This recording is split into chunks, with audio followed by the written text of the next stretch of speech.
Hi guys, இன்னைக்கு நம்ம என்ன பார்க்க போகிறோம் அப்படின்னா உலகத்திலேயே மிகப்பெரிய உயிரினமான நீலத்திமிங்கலத்தை பற்றி தான் பார்க்க போகிறோம்.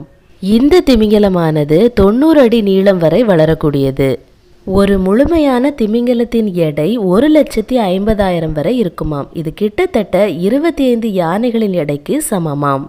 இந்த நீல திமிங்கலம் இவ்வளவு பெரியதா இருந்தாலும் அதனுடைய தொண்டை பகுதி ஒரு திராட்சை முழுங்கும் அளவிற்கு மிகவுமே சிறியதா இருக்குமாம். கடல்வாழ் உயிரினங்கள்லேயே ஒரு சில ஆண்பால் திமிங்கலங்கள் பாடும் அப்படின்னு குறிப்பிடுறாங்க. இதில் ஹம்பேக், மின்கே, நீலம் மற்றும் துடுப்பு திமிங்கலங்கள் அடங்கும். இவற்றையெல்லாம் மொத்தமாக சேர்த்து பலீன் திமிங்கலங்கள் அப்படின்னு குறிப்பிடுறாங்க. இந்த நீல திமிங்கலத்துடைய இதயம் கிட்டத்தட்ட 400 பவுண்ட், அதாவது 180 கிலோகிராம் இருக்குமாம். இது ஒரு கொரில்லா உடைய எடைக்கு சமம் அப்படின்னு குறிப்பிடுறாங்க. இவை சராசரியா 200 ஆண்டுகள் உயிர் வாழுமாம்.